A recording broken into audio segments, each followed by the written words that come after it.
Yeah, absolutely. HIV, or human immunodeficiency virus, is a lentivirus that attacks the immune system, and it targets cells called CD4 cells, which are really important in the body's defense against infection. In terms of the origin of HIV, it's believed to have originated from a type of chimpanzee in Central Africa, and it was transmitted to humans initially through the consumption of that infected meat. There are two main types of HIV, which are HIV-1 and HIV-2, and worldwide HIV-1 is most common. And if it's left untreated, then it can progress to AIDS, which is short for acquired immunodeficiency syndrome.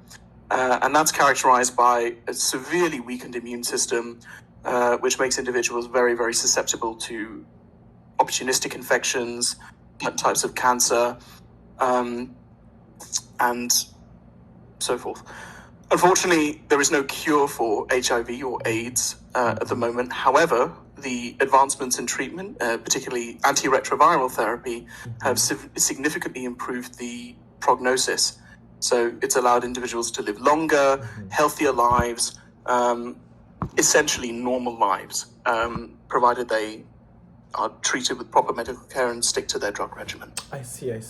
And so, that is like sort of good news, but, even though that there's no cure, we still have some sort of form of like therapy to help these people like live sort of, okay qualities of life.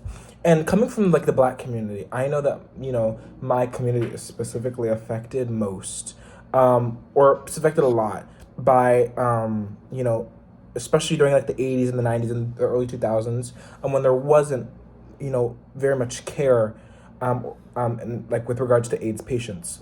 And so I just want to tell us, like, could you tell us like about demographics most affected by AIDS? And this is not just race, but it's also like gender, like sexuality, like how does this fit into like our society now? Because like, an epidemiological approach is kind of necessary when it comes to like these like really like. So I was just gonna ask, could you just give us a little more like about like demographics? Certainly. So the demographics definitely differ from Western context to, for instance, a sub-Saharan African context. But HIV and AIDS affect people of all ages, all genders, all sexual orientations. But as you said, there are definitely certain demographics that are disproportionately affected. Globally, sub-Saharan Africa bears the greatest burden of HIV and AIDS. And there's a very, very high prevalence among heterosexual populations.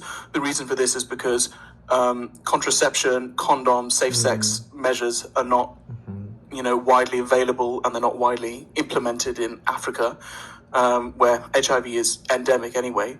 And as such, the proliferation of the virus is quite rapid. However, in Rocat.